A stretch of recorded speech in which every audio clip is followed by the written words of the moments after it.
నమస్తే, welcome to Sri paper news. ముందుగా headlines. ఢిల్లీకి వెళ్లనున్న సీఎం చంద్రబాబు నాయుడు. రేపు జరిగే సిఐఐ వార్షిక సమావేశంలో పాల్గొనున్న సీఎం.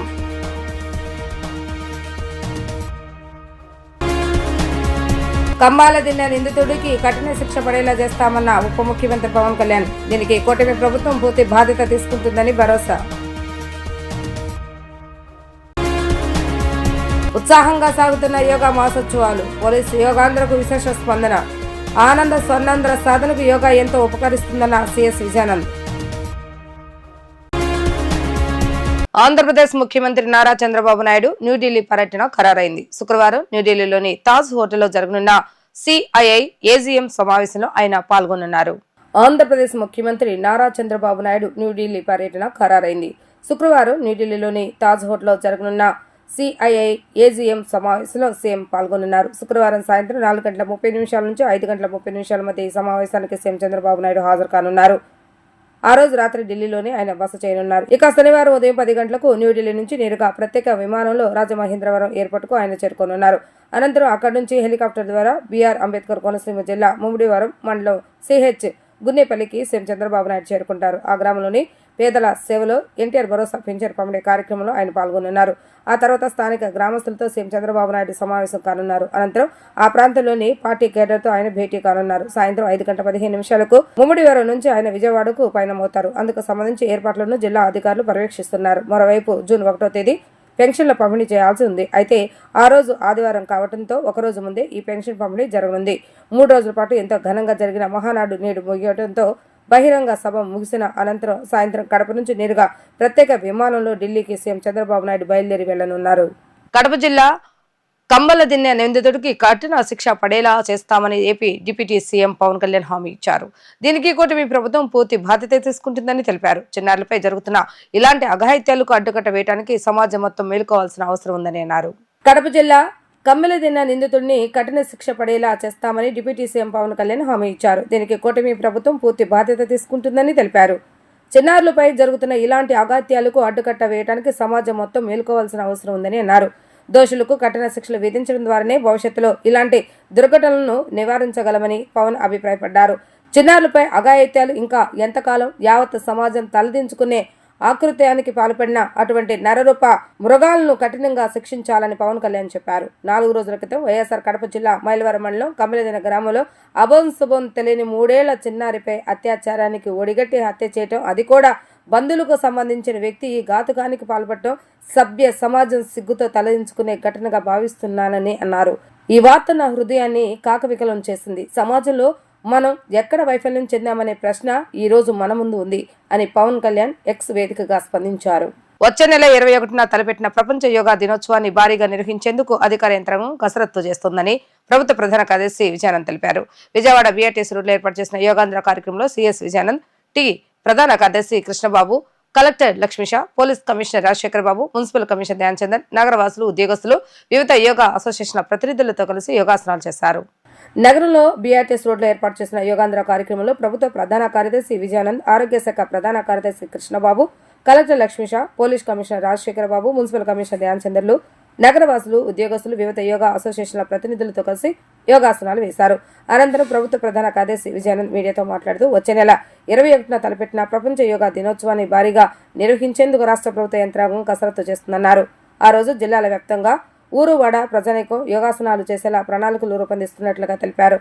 ఆసక్తి కనబర్చిన వారిని యోగాసనాలకు సన్నద్ధం చేసేందుకు మండల స్థాయిలో ట్రైనర్స్ ను ఎంపిక చేసి వారికి శిక్షణ ఇస్తున్నట్లుగా చెప్పారు. ఈసారి ప్రపంచ యోగా దినోత్సవాన్ని పురస్కరించుకుని జాతీయ స్థాయి కార్యక్రమాన్ని విశాఖపట్నంలో నిర్వహించాలని ప్రభుత్వం నిర్ణయించిందని, ఆ కార్యక్రమానికి ప్రధానమంత్రి నరేంద్ర మోడీ హాజరవుతారని తెలిపారు. ముఖ్యమంత్రి చంద్రబాబు నాయుడు దీనిపై ప్రత్యేక దృష్టి సారించడంతో ప్రభుత్వం ప్రతిష్టాత్మకంగా తీసుకుందన్నారు. కేవలం విశాఖకు పరిమితం కాకుండా యోగాంధ్ర 25 పేరుతో రాష్ట్ర వ్యాప్తంగా నిర్వహించాలని నిర్ణయించామని అన్నారు. ఆ రోజున రాష్ట్రంలో 2 కోట్ల మంది యోగాసనాలలో పాల్గొనేలా చేయాలన్నది ప్రభుత్వ సంకల్పమని పేర్కొన్నారు. అందులో భాగంగా జిల్లాలో 10 లక్షల మందిగా నిర్ణయించారు. పొదుపు గ్రూపు మహిళలు, హౌసింగ్, ఉపాధి కూలీలు, ఇతరత్ర ప్రభుత్వ లబ్ధిదారులు, హైస్కూల్, కాలేజీ విద్యార్థులు ఇందులో ఆసక్తిగా పాల్గొనేలా చేయాలని ప్రభుత్వం కృషి చేస్తుందని ప్రభుత్వ ప్రధాన కార్యదర్శి విజయానంద్ తెలిపారు. మన ఉద్దేశం ఏంటంటే ఒక ఆరోగ్యకరమైన ఆనందకరమైన సమాజాన్ని నిర్మించడం కోసం ప్రతి ఒక్కరూ రిలాక్సేషన్ కోసం యోగాను పాటించడం మంచిది. మనం ఇప్పుడే చూసాము, దాదాపు ఒక 45 minutes అన్ని సింపుల్ ఆసనాలు కానీ లేకపోతే సింపుల్ క్రియల ద్వారా మన బాడీని మైండ్ని ప్యూరిఫై చేసుకొని ఒక పాజిటివ్ ఎనర్జీతో, ఒక పాజిటివ్ థింకింగ్తో ఎవరైతే ప్రతిరోజు మన దైనందిక కార్యక్రమాలు చేస్తున్నందుకు యోగా ఎంత ఉపయోగపడుతున్న విషయం ఇక్కడ కళలు చూస్తాం. దాని ఉద్దేశం రాష్ట్రం మొత్తం ప్రజలందరూ ఆనందకరమైన ఆరోగ్యకరమైన ఆరోగ్యకరమైన శారీరక మానసిక ఆనందంలో ఉండాలని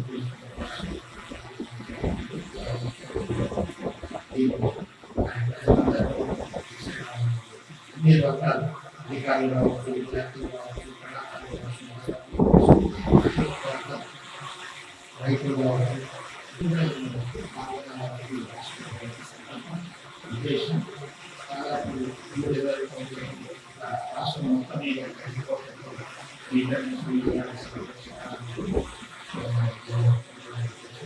దాంట్లో భాగంగా 10వ తరగతి రీవాల్యుయేషన్ రీకౌంటింగ్ కు దరఖాస్తు చేసుకున్న తర్వాత మార్కుల్లో వ్యత్యాసం రావడంతో సీఎం చంద్రబాబు నాయుడు తీవ్ర తప్పిదంగా పరిగణించారు.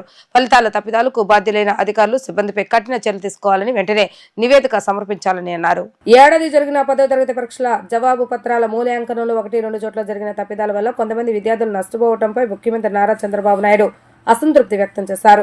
రీవాల్యుయేషన్ రీకౌంటింగ్ కు దరఖాస్తు చేసుకున్న తర్వాత మార్కుల్లో వ్యత్యాసం రావడంతో సీఎం తీవ్ర తప్పిదంగా పరిగణించారు. నష్టపోయిన విద్యార్థులకు ఇంటర్ ప్రవేశాల్లో ఎలాంటి ఇబ్బంది లేకుండా చూడాలని సంబంధిత శాఖ అధికారులను ఆదేశించారు. ఫలితాల తప్పిదాలకు బాధ్యులైన అధికారులు సిబ్బందిపై కఠిన చర్యలు తీసుకుని వెంటనే నివేదిక సమర్పించాలని అన్నారు. భవిష్యత్తులో ఎలాంటి తప్పులు పునరావృతం కాకుండా వ్యవస్థాత్మక సంస్కరణలు తీసుకురావాలని చంద్రబాబు నాయుడు చెప్పారు. దేశంలోని పలు ప్రాజెక్టుల పురోగతిని సమీక్షిస్తూ ప్రధానమంత్రి నరేంద్ర మోడీ అన్ని రాష్ట్రాల ప్రభుత్వ ప్రధాన కార్యదర్శులతో ఢిల్లీ నుండి వీడియో కాన్ఫరెన్స్ నిర్వహించారు. ఈ సమావేశంలో ముఖ్యంగా రియల్ ఎస్టేట్ రెగ్యులేటరీ అథారిటీ అంశాలు, Ayushman Bharat health infrastructure machine కార్యక్రమం నిర్మాణంలో ఉన్న జాతీయ రహదారుల ప్రగతి, రాజస్థాన్ అటామిక్ పవర్ ప్రాజెక్టు పురోగతి, Odisha integrated Anandpur barrage project పురోగతి మరియు semi conductor Sikoa system in India అంశంపై ప్రధానమంత్రి నరేంద్ర మోడీ ఈ వీడియో కాన్ఫరెన్స్ లో సమీక్షించారు. ఈ వీడియో కాన్ఫరెన్స్ లో దేశ ప్రధాని నరేంద్ర మోడీతో పాటు ఆయా శాఖలు ప్రాజెక్టులకు చెందిన ఉన్నతాధికారులు ఢిల్లీ నుండి పాల్గొనగా రాష్ట్రం నుండి ప్రభుత్వ ప్రధాన కార్యదర్శి కె విజయానంద్, రాష్ట్ర వైద్య ఆరోగ్య కుటుంబ సంక్షేమ శాఖ స్పెషల్ సిఎస్ ఎంటీ కృష్ణబాబు, రాష్ట్ర పురపాలక మరియు పట్టణాభివృద్ధి శాఖ ముఖ్య కార్యదర్శి Suresh Kumar, ITE and C శాఖ కార్యదర్శి కాటమనేని భాస్కర్ తదితరులు పాల్గొన్నారు. వైఎస్ రాజారెడ్డి శత జయంతి పురస్కరించుకుని రాజారెడ్డికి ఘనంగా నివాళులు అర్పించామని ఏపీసీసీ అధ్యక్షులు వైఎస్ షర్మిల అన్నారు. రాజారెడ్డి అంటేనే ధైర్యం, సాహసం, పట్టుదల అని కొనియాడారు. సాహసానికి మారుపేరు రాజారెడ్డిని ఆమె స్పష్టం చేశారు. పులివెందులలో రాజారెడ్డి ఘాట్ వద్ద ఏపీసీసీ చీఫ్ వైఎస్ షర్మిలారెడ్డి నివాళులు అర్పించిన అనంతరం ఆమె మాట్లాడుతూ వైఎస్ఆర్ ను ప్రజానాయకుడిగా రాజారెడ్డి తీర్చిదిద్దారని ఆమె అన్నారు. వైఎస్ఆర్ లెజెండ్ అయ్యారు అంటే రాజారెడ్డి ఇచ్చిన ప్రోత్సాహమే అని అన్నారు.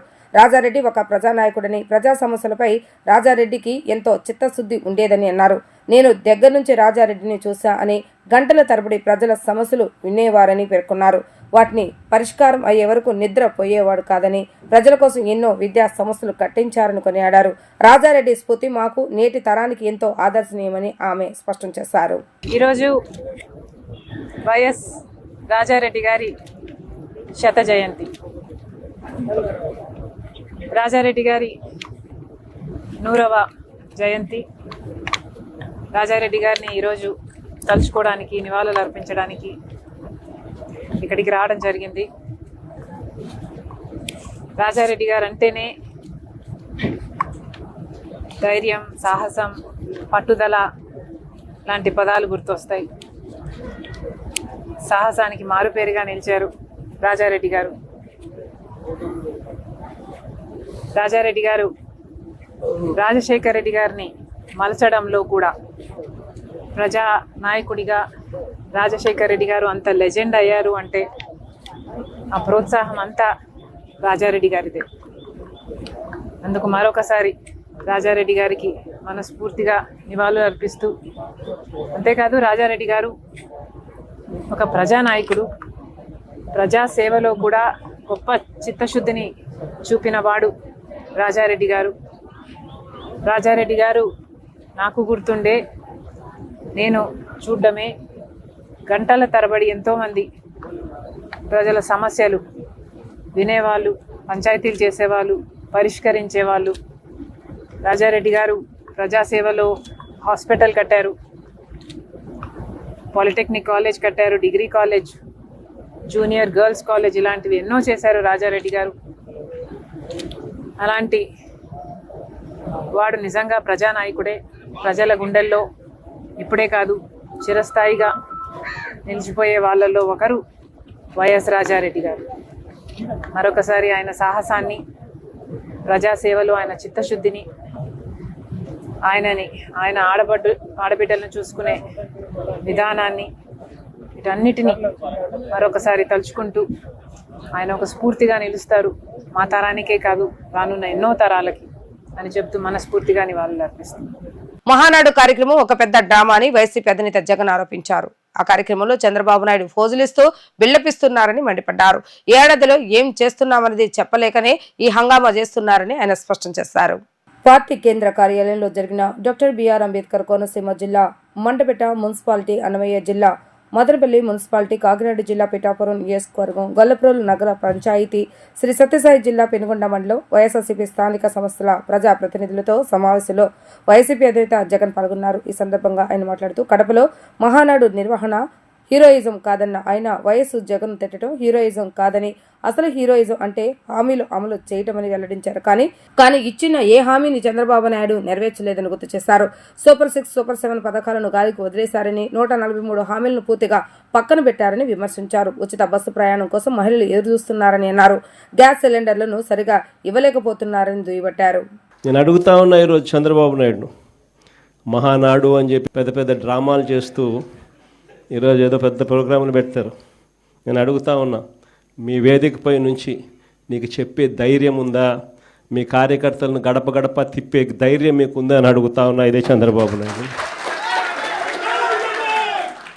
కారణం, తెలుగుదేశం పార్టీకి సంబంధించిన ఏ కార్యకర్త అయినా కూడా గడప గడప ప్రోగ్రాం చేస్తూ ఏ ఇంటికి వాళ్ళు వెళ్ళినా కూడా ఆ ప్రతి ఇంట్లోనూ కూడా చంద్రబాబు నాయుడు గారు ఎన్నికలప్పుడు ఇచ్చిన మేనిఫెస్టో ఆ ప్రతి ఇంట్లో వాళ్ళ దగ్గర కాపీ ఉంది. ఆ ఎన్నికల మేనిఫెస్టో వాళ్ళ ఇంట్లో కాపీ ఉంది. ఎన్నికలప్పుడు వీళ్ళు పబ్లిసిటీ ఇస్తూ వీళ్ళు మర్చిపోతారేమో అని చెప్పి 1కి 2 సార్లు 3 సార్లు 4 సార్లు కార్యకర్తలందరినీ కూడా తిప్పుతూ ప్రతి ఇంటికి వెళ్ళి వీళ్ళు చెప్పిన మాటలు ప్రతి ఇంట్లోనూ కూడా ప్రజలకు గుర్తుంది. వీళ్ళు ఇచ్చిన బాండ్లు ప్రతి ఇంట్లో కూడా ఈ రోజుకి ఉన్నాయి. ఒకవైపున చంద్రబాబు ప్రభుత్వం ఇచ్చిన ఏ హామీని నెరవేర్చకుండా సూపర్ 6లు, సూపర్ 7లు గాలి కుదిలేసి 143 హామీలను పూర్తిగా పక్కకు వదిలేసి, ముందు చెప్పినట్టుగా చిన్న చిన్న హామీలు, ఏది బస్సు, ఇది పెద్ద హామీ కూడా కాదు, చిన్న చిన్న హామీలు. మా కడపలో మహిళలందరూ ఎదురు చూస్తూ ఉన్నారు.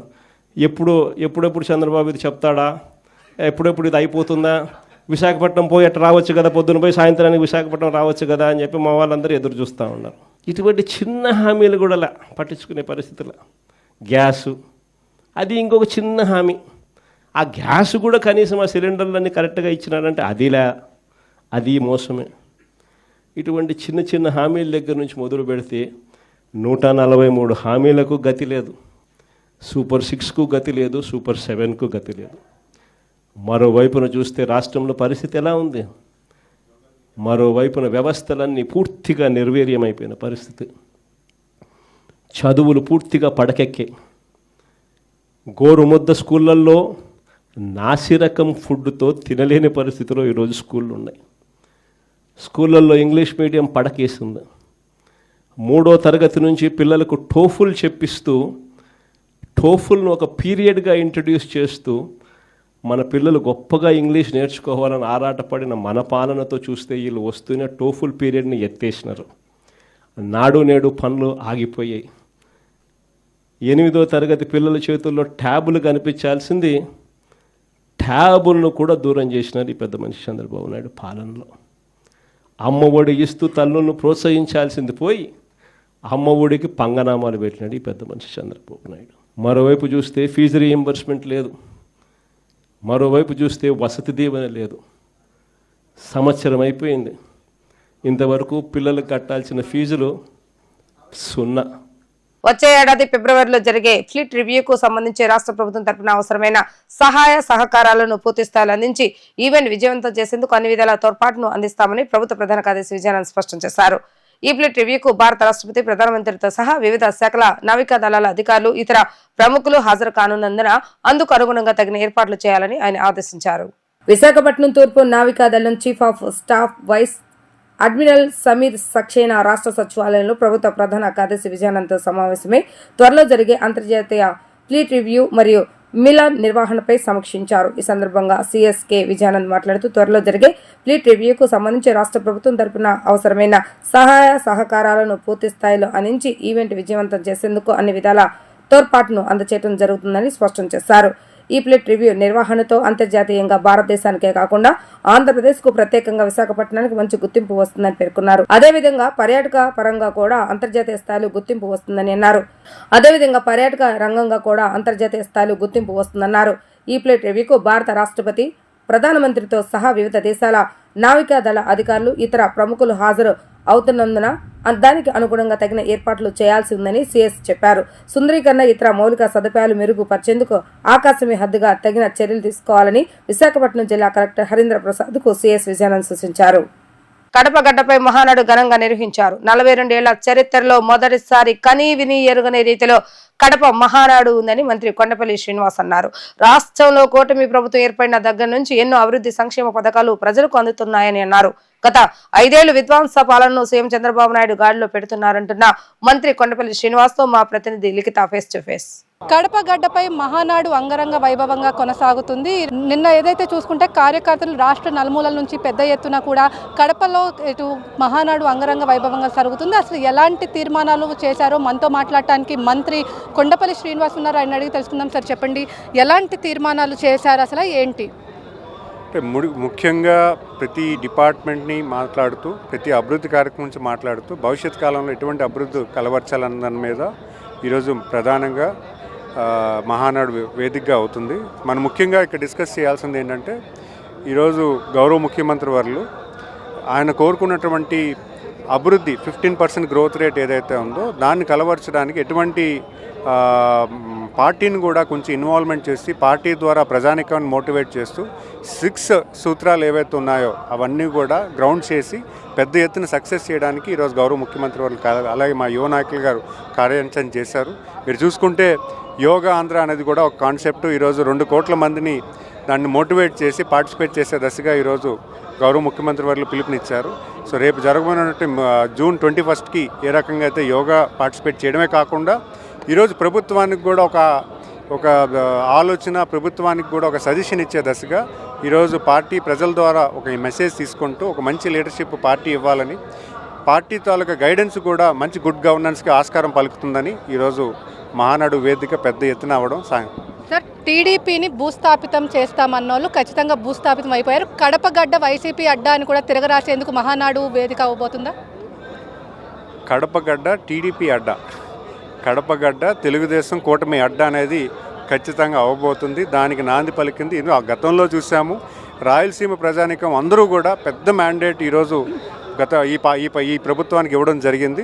రేపు జరగబోతున్నటువంటి నెక్స్ట్ 2029 ఎలక్షన్స్లో కూడా అదే విషయం మీద మళ్ళీ దానికని ఎక్కువ సపోర్ట్ వచ్చే దశగా ఈరోజు ఈ మహానాడు వేదికగా ఇక్కడ ఉన్నటువంటి ప్రజానికాన్ని కనుక్కుంటే మాకు తెలిసింది. ఎందుకంటే ప్రజలందరూ కూడా ఒక మంచి గవర్నెన్స్ కోరుకుంటున్నారు, ఒక అభివృద్ధి కోరుకుంటున్నారు. సంక్షేమం, అభివృద్ధి 2 కళ్ళు కింద ఈరోజు ప్రభుత్వం నడవాలనే దాని మీద ఎక్కువగా కోరుకుంటున్నారనేది కనిపిస్తుంది. సంవత్సరం కాలం అయింది కూటమి ప్రభుత్వం ఏర్పడి, ఓన్లీ వైఫల్యం అని చెప్పి కూడా జగన్ చెప్తున్నారు. కానీ చూస్తే జనాలు కూటమి ప్రభుత్వంని చూసుకుంటే మొత్తం అన్ని అభివృద్ధి సంక్షేమ, ఇటు ఉప ముఖ్యమంత్రి పవన్ కళ్యాణ్ కానీ, కూటమి ఎన్డీఏ ప్రభుత్వం కానీ అనేక సంక్షేమ పథకాలు చెప్తారు. కానీ వైసీపీ నేతలు బురద జల్లే ప్రయత్నం చేస్తున్నారు. అదేవిధంగా లిక్కర్ స్కామ్లో ఎలాంటి అక్రమాలు జరగలేదు, కేవలం వైసీపీ నేతల్ని టార్గెట్ చేస్తున్నారని చెప్పి కూడా జగన్ మాట్లాడుతున్నారు. చూస్తారు సంవత్సరం అంటే 2019లో వాళ్ళు చేసినటువంటి ప్రభుత్వం, ఏర్పడిన ప్రభుత్వం అప్పటి నుంచి సంవత్సర వ్యవధిలో మేము పరిపాలన ఈ సంవత్సర వ్యవధిలో వాళ్ళు ఏం చేయగలిగారు, మేమేం చేయగలరు ఒకసారి కంపారిజన్ చేసుకోమనండి. ఎందుకంటే వాళ్ళకి మంచి గవర్నెన్స్, ఒక మంచి స్థిరమైన ఆర్థిక పరిస్థితి వాళ్ళకి ఇచ్చి, గవర్నమెంట్ ఇచ్చి వాళ్ళు ఏమీ చేయలేకపోయారు. ఈరోజు 10 లక్షల కోట్ల అప్పు భారాన్ని మన రాష్ట్రానికి అందజేసి చాలా 1,50,000 కోట్ల రూపాయలు పెండింగ్ పేమెంట్ల బకాయిలు అప్పచెప్పి ఈరోజు ప్రభుత్వం మాకు అప్పచెప్తే ఈరోజు ఒక సంవత్సర వ్యవధిలో ఎలక్షన్ ప్రామిసెస్ ఫుల్ఫిల్ చేస్తున్నాము, అభివృద్ధి పనులు ఫుల్ఫిల్ చేస్తున్నాము, భవిష్యత్ కాలంలో రాష్ట్రం ఎటువైపు నడవాలనే దాని మీద ఫుల్ఫిల్ చేస్తున్నాము, యువత భవిష్యత్తు గురించి చూస్తున్నాము, ప్రొటెక్షన్స్గా పోలీస్ ఫోర్స్ గురించి చూస్తున్నాం. ఇవన్నీ కూడా ఈరోజు విజన్ డాక్యుమెంట్స్లో పొందుపరిచి ఒక మంచి పరిపాలన కోసం గౌరవ ముఖ్యమంత్రి వాళ్ళు కార్యాచరణ ముందుకు వెళ్తున్నారు. సో ఖచ్చితంగా వాళ్ళు 1 ఇయర్ గవర్నెన్స్లో వాళ్ళు చేసిన దాంట్లో ఎటువంటి వాళ్ళు అనౌన్స్ చేసినప్పుడు ఎలక్షన్ ప్రామిస్ ఏది కూడా చేయలేకపోయారు. ఈరోజు ఎలక్షన్ ప్రామిస్లు ఏవైతే 6 అనుకున్నామో దాంట్లో 50%, మోర్ దెన్ 50% ఇక్కడ సక్సెస్ఫుల్గా చేసాం. మిగతావి కూడా డేట్స్ అనౌన్స్ చేసి రేపు తల్లికి వందనం, అలాగే రైతన్నకి అన్నదాత సుఖీభావ కూడా ఇవ్వబోతున్నాము. ఇవన్నీ కూడా మేము సక్సెస్ఫుల్గా చెప్పుకోగలుగుతున్నాం. ఇది మొత్తం మీద చూసుకున్నట్లయితే కడప గడ్డ టీడీపీ అడ్డ రానున్న రోజుల్లో ఏదైతే టీడీపీని క్లీన్ స్వీప్ చేసేందుకు కూడా తామంతా సిద్ధంగా ఉన్నామని చెప్పి, ఏదైతే మహానాడులో అభివృద్ధి సంక్షేమమే ధ్యేయంగా ఇటు ముందుకెళ్తున్నాం, టీడీపీ ప్రభుత్వం ముందుకెళ్తుందని చెప్పి కూడా మంత్రి కొండపల్లి శ్రీనివాస్ అయితే చెప్తున్నారు. ఇది ఇక్కడ ఉన్న పరిస్థితి. వీడియో జర్నలిస్ట్ అఖిల్తో లిఖిత, డిజిటల్ న్యూస్, విజయవాడ. ఎన్టీఆర్ జిల్లాలో జరుగుతున్న వరుస గొలుసు దొంగతనాలకు పోలీసులు అడ్డుకట్ట వేశారు. చైన్ స్కాచింగ్లపై ప్రత్యేక నిఘా పెట్టిన పోలీసులు వాహనాల తనిఖీ సమయంలో అనుమానితులను గుర్తించారు. 2 మహిళలతో సహా 4గురిని అరెస్టు చేసి వారి నుంచి 30 లక్షల రూపాయల విలువైన 476 గ్రాముల బంగారు ఆభరణాలు, 2 మోటార్ సైకిళ్లను స్వాధీనం చేసుకున్నారు. నిందితులు జల్సాలకు అలవాటు పడి ఎన్టీఆర్ జిల్లాతో సహా పలు ప్రాంతాల్లో చైన్ స్కాచింగ్లకు పాల్పడ్డారని సిపి రాజశేఖర్ బాబు మీడియాకు వివరించారు. బైక్లు, సెల్ ఫోన్లు చోరీ చేసి వాటి ద్వారా గొలుసు దొంగతనాలు చేస్తున్నట్లుగా ఆయన వివరించారు. గొలుసు దొంగలే డబ్బు ఎక్కువగా ఉన్న సమయంలో ఏజెన్సీ ప్రాంతాలకు వెళ్లి గంజాయి తెచ్చి సేవించడం, విక్రయించడం చేస్తున్నట్లుగా తమ దర్యాప్తులో తేలిందని అన్నారు. అదేవిధంగా పోలీస్ శాఖ తరఫున కొన్ని వల్నరబుల్ ప్లేసెస్ ఐడెంటిఫై చేయడం జరిగింది. మోటార్ సైకిల్స్ పోయే వల్నరబుల్ ప్లేసెస్, ముఖ్యంగా కృష్ణలంక పరిధిలో బస్ స్టాండ్. సో బస్ స్టాండ్లో విపరీతంగా మోటార్ సైకిల్స్ పోయాయి. బట్ ఈ మధ్యన కృష్ణలంక ఇన్స్పెక్టరు, ఏసీపీ సౌత్ వాళ్ళు తీసుకొని చర్యల వల్ల చాలా వరకు తగ్గుముఖం పట్టాయి. అంతా కూడా చైన్స్, ఒక చైన్ వేస్తున్నారు. అదేవిధంగా సేమ్ కార్యక్రమాన్ని మన రైల్వే స్టేషన్లో కూడా మనం స్టార్ట్ చేసాం. ముఖ్యంగా భవానీపురం, అదేవిధంగా 2 టౌన్ పరిధిలో ఎక్కువ మంది ప్రజానీకం, కొండల మీద నివసించే ప్రజానీకం బైక్ కింద పెట్టేసి వెళ్తున్నారు. సో వాళ్ళకి అక్కడ కూడా అఫెన్సెస్ బాగా జరుగుతున్నాయి కాబట్టి వాళ్ళకు కూడా మనం చెప్పడం జరిగింది. సో అన్ని విధాలుగా ఏ విధంగా మనము ఈ ప్రాపర్టీ అఫెన్సెస్ నిరోధించాలా అన్న దీంతో మనము ముందుకు పోతున్నాం. సో చైన్ స్నాచర్స్ చాలా వరకు తగ్గుముఖం పట్టాయి. ఈ మధ్యన చూస్తే ఆల్మోస్ట్ నీళ్ళు వచ్చాయి. ఎందుకంటే మనకు ఒక మెసేజ్, ప్రాపర్టీ అఫెండర్స్కి ఒక మెసేజ్ ఇవ్వగలుగుతున్నాము. మీరు విజయవాడ నగరంలో మీరు కానీ అఫెన్స్ చేస్తే దొరకకుండా పోయే ప్రసక్తి లేదు అన్న మెసేజ్ని స్ట్రాంగ్గా ఇస్తున్నాము. అందులో భాగంగానే చాలా వరకు తగ్గుముఖం పట్టాయి. ఇంకా తగ్గుముఖం పట్టాల్సిన అవసరం ఉంది. సో దాని మీద వర్కౌట్ చేస్తాము. సో ఈరోజు ఈ చైన్ స్నాచింగ్స్, 25 చైన్ స్నాచింగ్స్ పట్టుకున్న మన ఆఫీసర్స్, మన డీసీపీ క్రైమ్స్ ఆధ్వర్యంలో, తిరుమలేశ్వరి ఆధ్వర్యంలో మన రాజారావు గారు, అదేవిధంగా రామ్ కుమార్ గారు, ASIs Balaiah Swamy, Satyanarayana, head constable Ravi, constables Mithun, Suresh, Shabbir, Ramana, వీళ్ళందరూ కూడా నేను అభినందిస్తున్నాను. ఎందుకంటే పోలీస్ శాఖలో ప్రజలు పోలీస్ పట్ల ఒక భరోసా కోరుకుంటారు. ఆ భరోసా ఇచ్చిన సందర్భంలో వీళ్ళంతా కూడా చాలా చక్కగా తమ బాధ్యత నిర్వర్తించి ఈ రికవరీలో మంచి ప్రతిభ చూపించడానికి వారిని నేను అభినందిస్తున్నాను. ఎందుకంటే చైన్ స్నాచింగ్ అనేది అది ఒక రకంగా పోలీసుని ఛాలెంజ్ చేసినట్టే. వెళ్ళేటప్పుడు ఆ చైన్ లాక్కుపోవడం అనేది మహిళల భద్రతకు సంబంధించిన విషయం, అదేవిధంగా పోలీస్ ప్రెజెన్స్కి సంబంధించిన విషయం. అదే విషయాన్ని నేను చెప్తుంటాను. చైన్ స్నాచింగ్ జరగకూడదు, ఎటువంటి పరిస్థితులు నిరోధించాలా. ఒకవేళ చైన్ స్నాచింగ్ జరిగినా కూడా, ఎందుకంటే రోడ్ల మీద వెళ్ళే మహిళలు అంటే నిరుపేద మహిళలు ఉంటారు. మామూలుగా బాగా డబ్బులు ఉన్న వాళ్ళు కారులో పోతారు, కానీ మధ్యతరగతి మహిళలు, అదే దిగువ మధ్యతరగతి మహిళలు వెళ్తున్న క్రమంలో వాళ్ళ దగ్గర నుంచి చైన్ స్నాచ్ చేస్తే వాళ్ళకి చాలా పెద్ద ఒక కుటుంబమే ఇబ్బందులు పడే పరిస్థితి. సో అందు గురించి ఇవన్నీ కూడా చైన్ స్నాచింగ్స్ అన్నీ కూడా రికవర్ చేయాలనే ఒక దృక్పథాన్ని పోలీస్ శాఖలో నింపుతున్నాం. అందులో భాగంగానే చాలా వరకు నాకు తెలిసి ఇప్పటి వరకు టోటల్ ఇంకొక 5-6 చైన్ స్నాచింగ్స్ తప్పనిచ్చి ఆల్మోస్ట్ అన్నీ కూడా డిటెక్ట్ అయినాయి. గత 1 ఇయర్లో 5-6 చైన్ స్నాచింగ్స్ కేసెస్ కూడా తొందరలోనే డిటెక్ట్ చేస్తాం. తర్వాత ఇంకొక మెయిన్ ఇంపార్టెంట్ ఒక అబ్జర్వేషన్ ఈ మధ్య చూస్తే గంజా గురించి మోటార్ సైకిల్స్ అదేవిధంగా చైన్స్ స్నాచ్ చేసి వెళ్ళేసేసి మన ఒరిస్సా రాష్ట్రంలో ఈ అమ్మేసేసి అక్కడి నుంచి గంజా తెచ్చుకున్నారు. లాస్ట్ టైం కూడా మన ఈ మధ్యన ఏఎస్ నగర్ పోలీస్ స్టేషన్లో కొందరిని పట్టుకున్నాము. అదేవిధంగా రాత్రి కూడా ఒక గుడ్ వర్క్ జరిగింది. సో కొన్ని చూస్తున్నాము.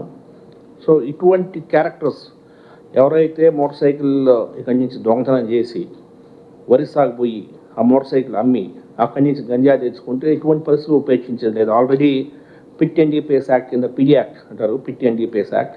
సో పిట్ ఎన్డీపీఎస్ యాక్ట్ కింద ఇప్పటికే 5 మందిని మనం బుక్ చేశాము. ఇటువంటి వాళ్ళని ఉపేక్షించలేదు. ఎందుకంటే మోటార్ సైకిల్ తీసుకువెళ్తాడు వీడు, ఇక్కడ మోటార్ సైకిల్ అఫెన్స్ జరుగుతుంది, అక్కడ పోయి గంజా చేస్తాడు, ఇక్కడికి వచ్చి స్టూడెంట్స్ సర్వనాశనం చేస్తాడు. సో ఇటువంటి క్యారెక్టర్స్ పట్ల అప్రమత్తంగా ఉండాలని చెప్పడం జరిగింది. ఇంకొక 7-8 మంది ఇటువంటి వాళ్ళని గుర్తించాము. అందరి మీద కూడా పిట్ ఎన్డీపీఎస్ కేసు కట్టి లోపల పారేస్తాం. ఎందుకంటే దీని మీద చాలా మేధోమదనం జరుగుతూ ఉంది. ఈ చైన్ స్నాచర్స్, తర్వాత సెల్ ఫోన్ థెఫ్ట్స్, వాడు సెల్ ఫోన్ లాక్కుపోతాడు, లాక్కుపోయేసేసి ఒరిస్సాకు పోయి అమ్మేసేసి గంజా తెచ్చుకుంటాడు. ఇటువంటి క్యారెక్టర్స్ అందరినీ గుర్తిస్తున్నాము. అందుకే ఈ మధ్యన కొద్దిగా కఠినంగా పోతున్నాం.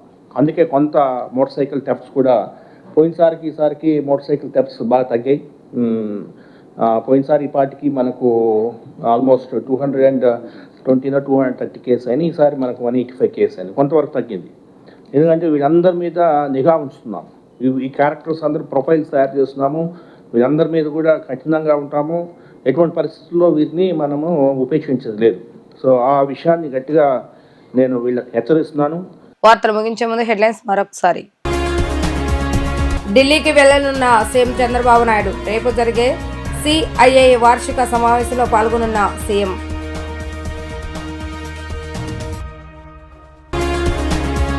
కంబాల దిన్న నిందితుడికి కఠిన శిక్ష పడేలా చేస్తామన్న ఉప ముఖ్యమంత్రి పవన్ కళ్యాణ్. దీనికి కూటమి ప్రభుత్వం పూర్తి బాధ్యత తీసుకుంటుందని భరోసా. ఉత్సాహంగా సాగుతున్న యోగా మహోత్సవాలు. పోలీసు యోగాంధ్రకు విశేష స్పందన. ఆనంద స్వర్ణాంధ్ర సాధనకు యోగా ఎంతో ఉపకరిస్తుందన్న సిఎస్ విజయానంద్. ఇవి ఈరోజు వార్తా విశేషాలు. మరలా తిరిగి ప్రసారమయ్యే వార్తలు మళ్ళీ కలుద్దాం. అంతవరకు సెలవు. నమస్కారం.